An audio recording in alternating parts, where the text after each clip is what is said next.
नमस्कार। आज हम पढ़ रहे हैं पॉलिटिकल साइंस और आज का हमारा टॉपिक है राज्य का विकास।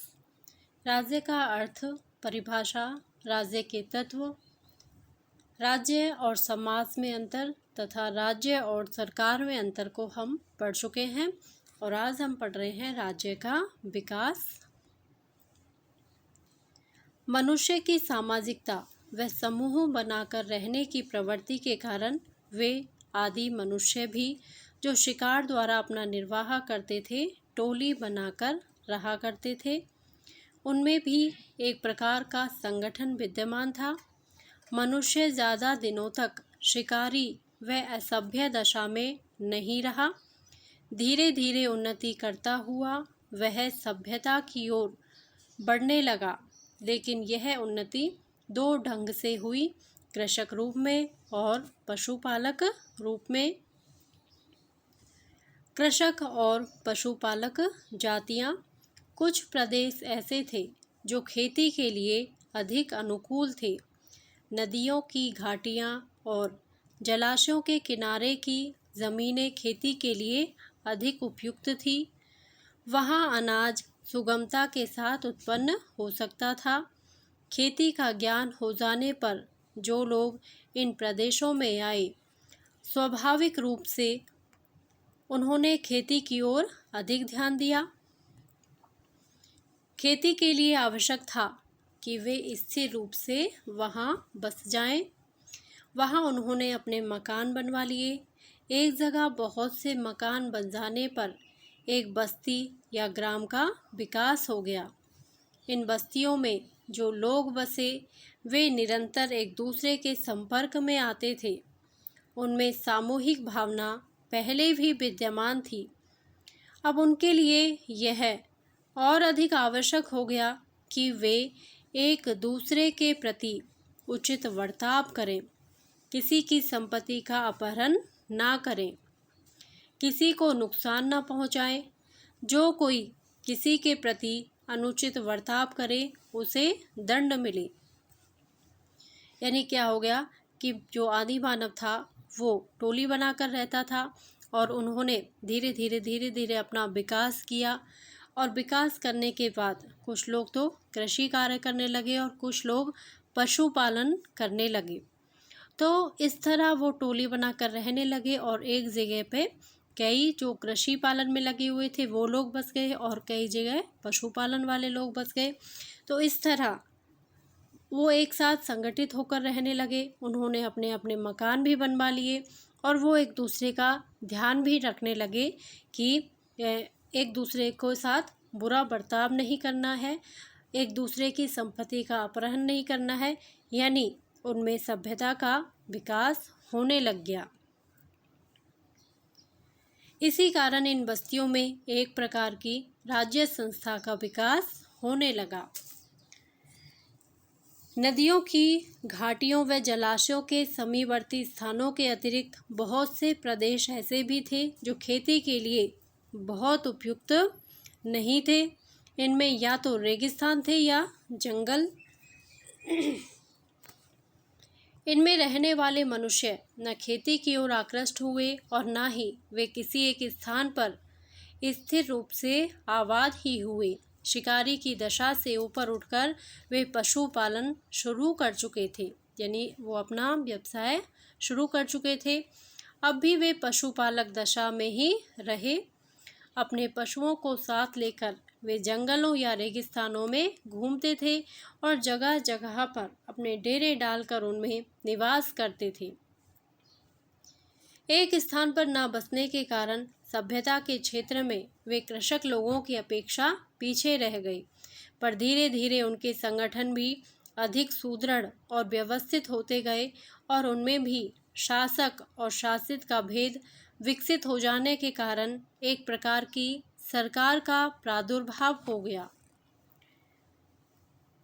प्रारंभिक राज्य, तो राज्य का विकास होने लगा। उसमें सबसे पहले क्या आया? प्रारंभिक राज्य। पहले क्या आई? बस्तियां, छोटी छोटी बस्तियां बसने लगी और उसके बाद प्रारंभिक राज्य।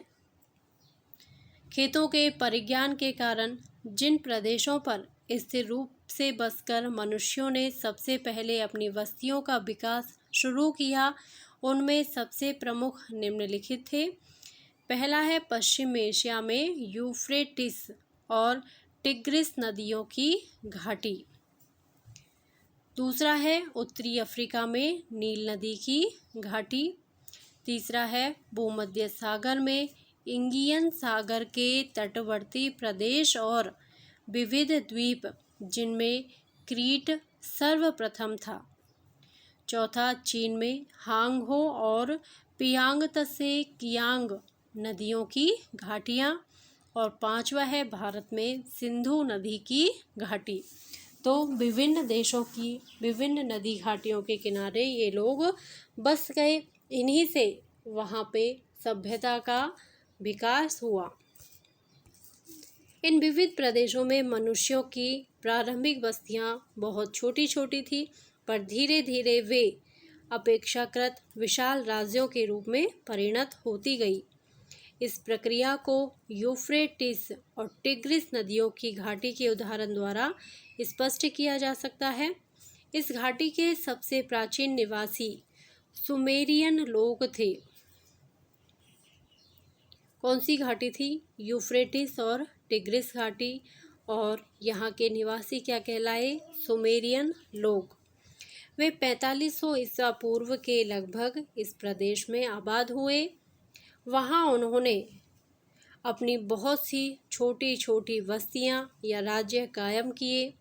शुरू में सुमेरिया के ये छोटे छोटे राज्य पूर्णतया स्वतंत्र थे, पर धीरे धीरे उनमें संघर्ष का प्रारंभ हुआ। इनमें एरच का राज्य सबसे अधिक शक्तिशाली था। उसने अन्य सब राज्यों को जीतकर अपने अधीन कर लिया और संपूर्ण सुमेरिया एरच की अधीनता में आ गया। जो प्रक्रिया सुमेरिया में हुई वही मिस्र, नील नदी की घाटी, इगियन क्षेत्र, चीन, भारत आदि में भी हुई। प्रारंभिक राज्यों का रूप। इन प्राचीनतम राज्यों में शासन का क्या स्वरूप था, इस बात का ज्ञान प्राप्त करने के लिए हमारे पास कोई साहित्यिक साधन नहीं है।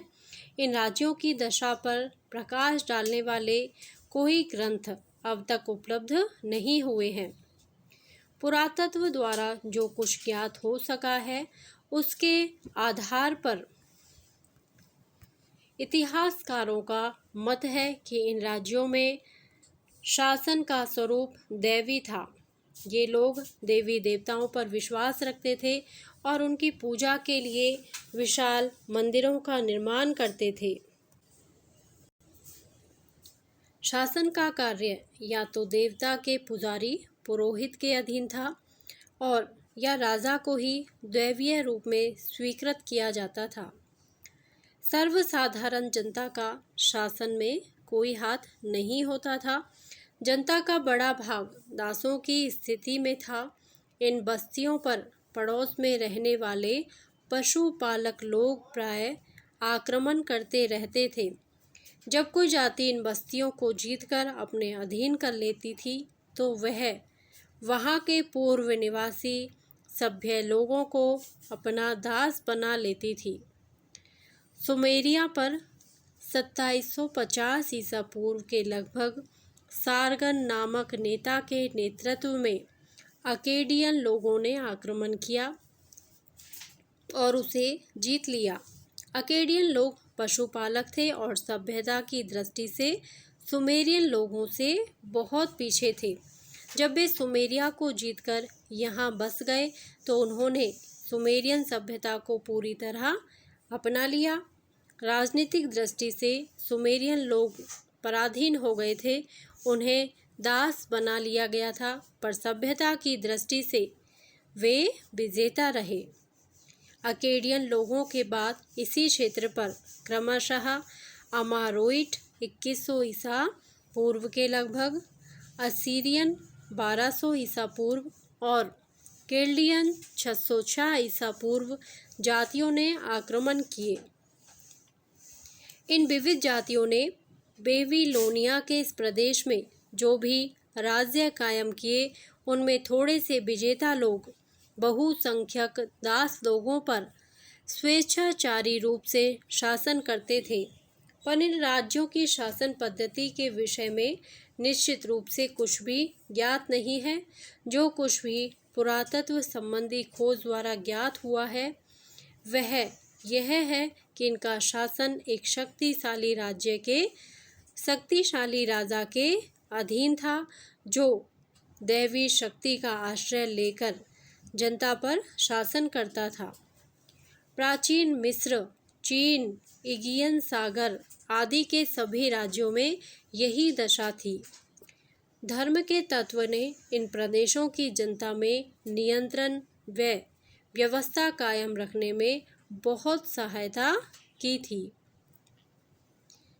इसके बाद कौन सा राज्य आया? यूनानी ग्रीक नगर राज्य। संसार की इन प्राचीनतम सभ्यताओं को आर्य जाति ने नष्ट किया। इन आर्यों ने ग्रीस में अनेक छोटे छोटे राज्य कायम किए। ग्रीस में बहुत सी पहाड़ियां हैं, जिनके कारण वह देश बहुत सी घाटियों में विभक्त है।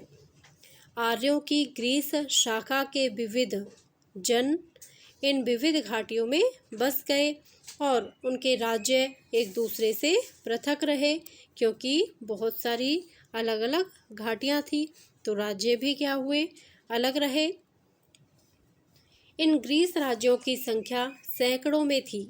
उनमें प्रमुख हैं एथेंस, स्पार्टा, कोरिंथ, थेबस, सेमस और मिलेटस। अधिकांश ग्रीस राज्यों की आबादी 50,000 के लगभग थी। उनमें कोई भी राज्य ऐसा नहीं था जिसकी आबादी कभी 3 लाख से अधिक रही हो। इस आबादी में भी दासों की संख्या अधिक होती थी। स्वतंत्र ग्रीस नागरिक संख्या में दासों की अपेक्षा बहुत कम थे। प्राचीन ग्रीक में अनेक ऐसे विचारक उत्पन्न हुए जिन्होंने राजनीति शास्त्र संबंधी बहुत से महत्वपूर्ण सिद्धांतों का प्रतिपादन किया। इनमें प्लेटो और अरस्तु के नाम विशेष रूप से उल्लेखनीय हैं। तो ये क्या है? ग्रीस विचारक थे। भारत के विचारकों में जो स्थान आचार्य चाणक्य का है, वही पाश्चात्य विचारकों में अरस्तु का है। उसने अपने समय के विविध राज्यों की शासन पद्धतियों का संग्रह कर उनके तुलनात्मक अध्ययन का प्रयत्न किया और साथ ही राज्य संस्था के स्वरूप का भी निरूपण किया। ग्रीस नगर राज्यों की स्वतंत्रता और पृथक सत्ता देर तक कायम नहीं रह सकी।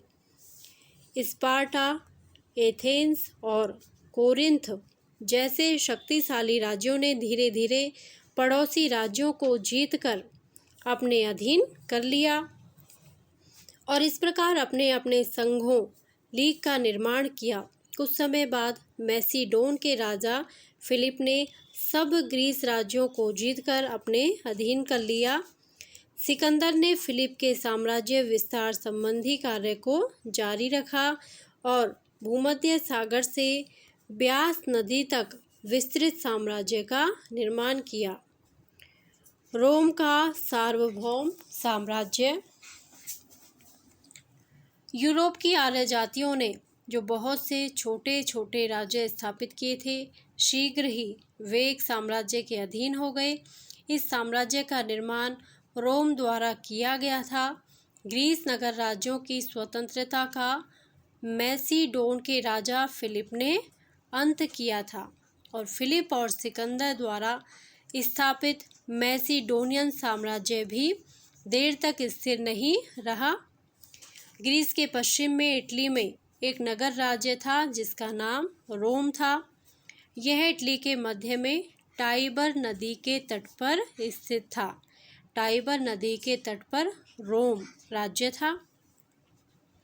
इसकी स्थापना 723 ईसा पूर्व में हुई थी।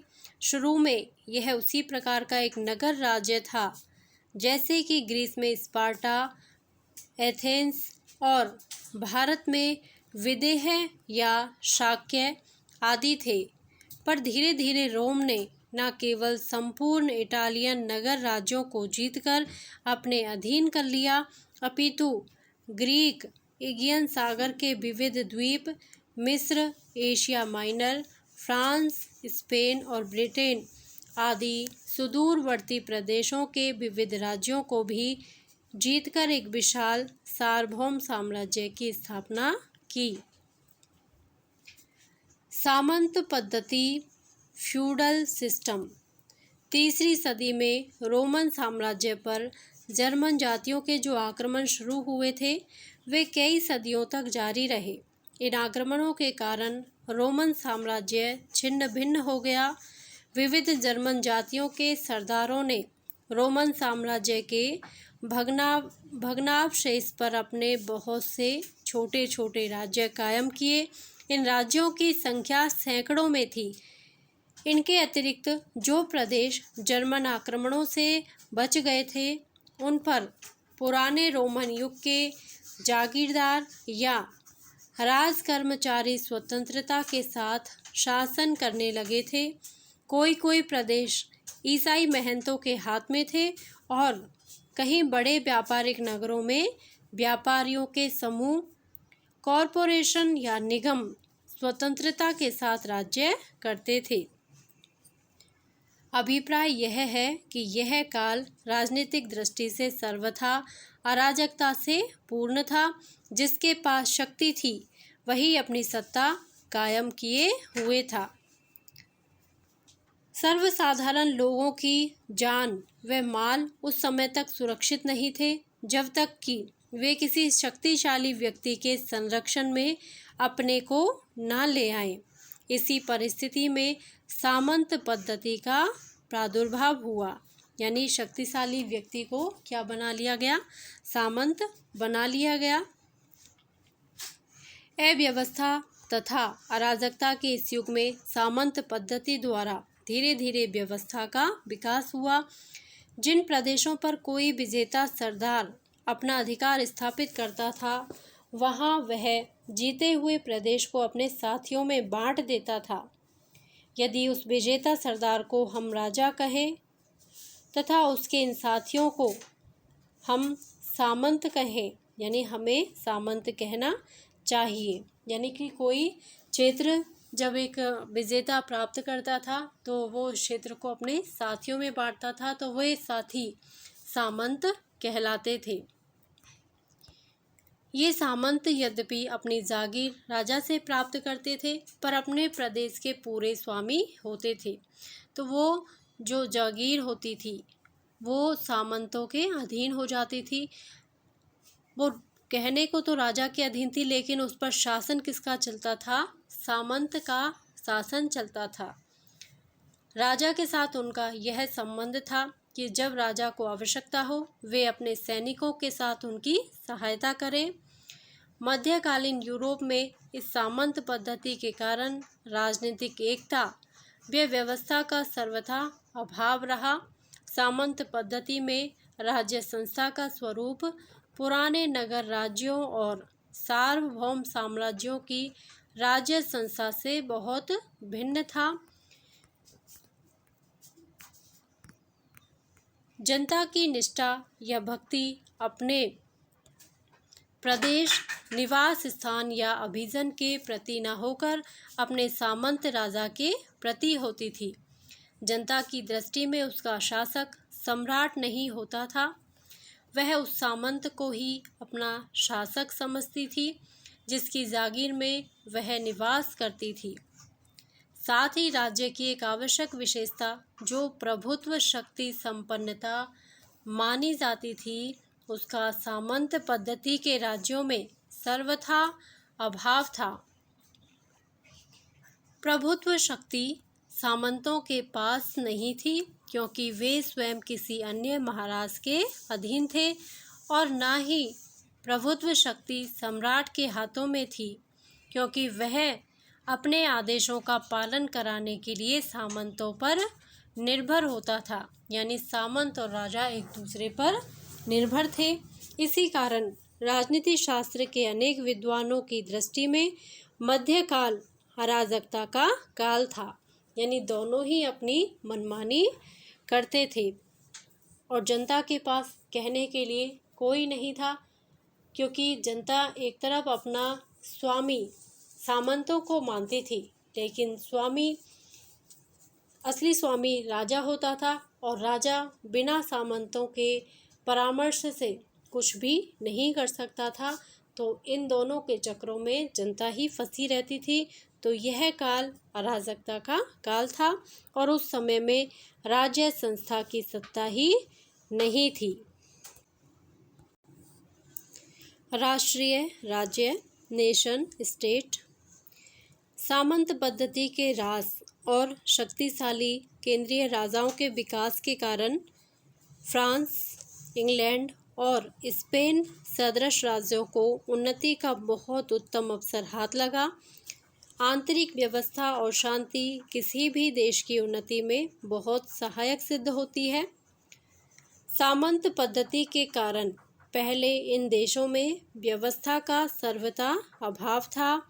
शक्तिशाली केंद्रीय शासन के स्थापित हो जाने से ये देश उन्नति की दौड़ में बहुत आगे निकल गए। इस स्थिति का एक महत्वपूर्ण परिणाम यह हुआ कि फ्रांस, इंग्लैंड आदि जिन देशों में शक्तिशाली केंद्रीय शासन स्थापित हुए, उनमें एक प्रकार की एकता की भावना भी उत्पन्न होने लगी। फ्रेंच राजा द्वारा शासित सब प्रदेश एक थे और अपने राजा के राज्य को एक देश समझते थे। इस दशा का परिणाम यह हुआ कि धीरे धीरे फ्रांस एक राष्ट्र बनने लगा और उसके निवासियों में राष्ट्रीयता की अनुभूति विकसित होने लगी। यह प्रक्रिया इंग्लैंड, स्पेन, रूस आदि देशों में भी हुई। इतिहास के रंगमंच पर अब एक नए प्रकार के राज्य प्रकट होने लगे, जिन्हें राष्ट्रीय राज्य नेशन स्टेट या राष्ट्र कहते हैं। ये राष्ट्र न केवल मध्यकालीन सामंत राज्यों से भिन्न थे, अपितु प्राचीन नगर राज्यों और सार्वभौम राज्यों से भी भिन्नता रखते थे। इनके संगठन में यह विचार कार्य कर रहा था कि भाषा, धर्म, रीति रिवाज, ऐतिहासिक परंपरा और संस्कृति आदि की एकता के कारण जिस देश के निवासी परस्पर एकानुभूति रखते हैं, यानी एक जैसी सोच रखते हैं, उनका अपना एक पृथक राज्य होना चाहिए। यही राष्ट्रीयता का सिद्धांत कहलाता है। सामंत पद्धति के ह्रास के बाद जो शक्तिशाली राज्य यूरोप में कायम हुए थे, उनका स्वरूप एक राष्ट्र का था। इन राज्यों का आधार कोई एक जन नहीं था और न ही इनमें एकता को उत्पन्न करने वाला तत्व केवल मात्र शासक के प्रति निष्ठा थी। राष्ट्रीय एकता की अनुभूति के कारण ये राज्य बहुत संगठित और सुव्यवस्थित थे। राज्य का भावी विकास की जिस प्रक्रिया द्वारा प्राचीन काल के छोटे छोटे दैव सत्तात्मक राज्य वर्तमान युग के राष्ट्रीय राज्यों के रूप में परिणत हुए हैं, उसका अभी अंत नहीं हो गया है। राज्य संस्था के क्षेत्र में विकास की प्रक्रिया अभी जारी है। राज्य का यह विकास दो दिशाओं में हो रहा है: शासन पद्धति और राज्य के कार्यक्षेत्र के विषय में तथा राज्यों के पारस्परिक संबंधों के विषय में। 18वीं सदी में लोकतंत्रवाद की जो लहर शुरू हुई थी, उसका स्वरूप अब निरंतर परिवर्तित हो रहा है। केवल राजनीतिक क्षेत्र में स्वतंत्रता और समानता को अब पर्याप्त नहीं समझा जाता।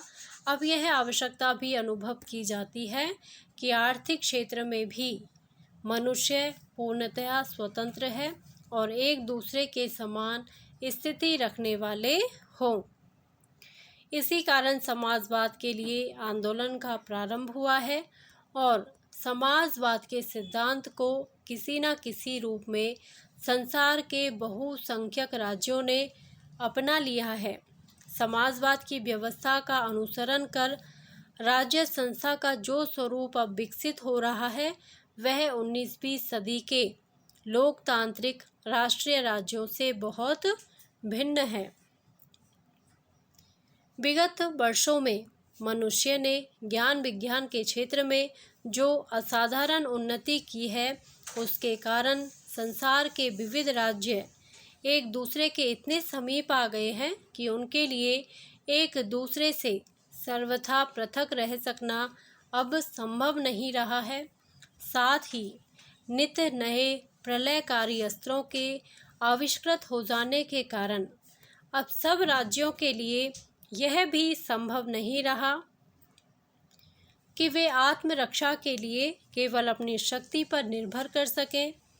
जिन अर्थों में आधुनिक युग के विविध राज्य संपूर्ण प्रभुत्व संपन्न माने जाते हैं वे भविष्य में भी ऐसे हो सकेंगे, यह बहुत संदेहास्पद है।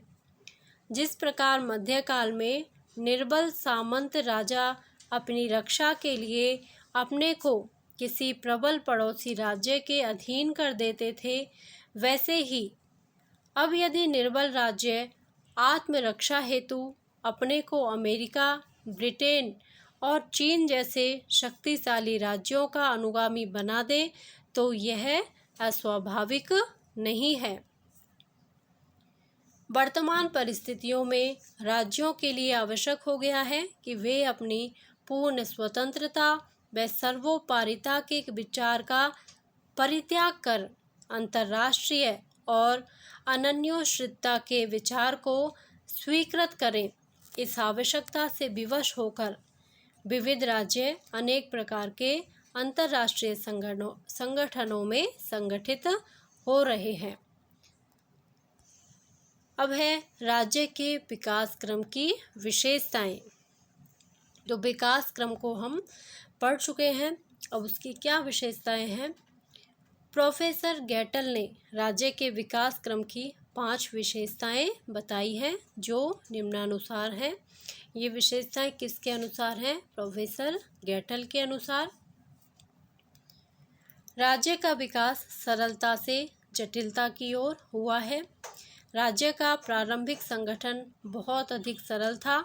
मानव जीवन के विकास के साथ साथ राज्य के कार्य बढ़ते गए और राज्य का संगठन जटिल होता गया।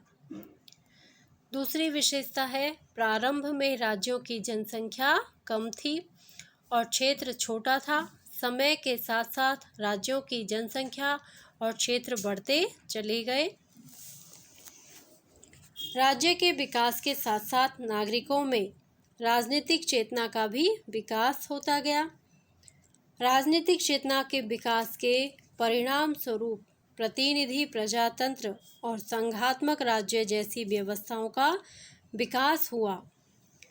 चौथा है राज्य के विकास के प्रारंभिक स्तरों पर राज्य और धर्म एक दूसरे से संयुक्त थे, परंतु वर्तमान में धर्म और राज्य एक दूसरे से पृथक हो गए हैं और आज धर्म निरपेक्ष राज्य के विचार को मान्यता प्राप्त है। अगला है राज्य के विकास के प्रारंभिक स्तरों पर सामान्यतया निरंकुश शासन व्यवस्थाएं थी जिनमें व्यक्तिगत स्वतंत्रता को स्थान प्राप्त नहीं था। धीरे धीरे व्यक्तिगत स्वतंत्रता का महत्व समझा जाने लगा और राज्य की प्रभुसत्ता और व्यक्तिगत स्वतंत्रता के मध्य समन्वय का मार्ग अपनाया जाने लगा। तो ये था राज्य का विकास और राज्य के विकास की प्रमुख विशेषताएं। धन्यवाद। यदि आपको यह वीडियो अच्छा लगा हो तो प्लीज़ मेरे वीडियो को लाइक करें, शेयर करें और मेरे चैनल को सब्सक्राइब करें। Thank you.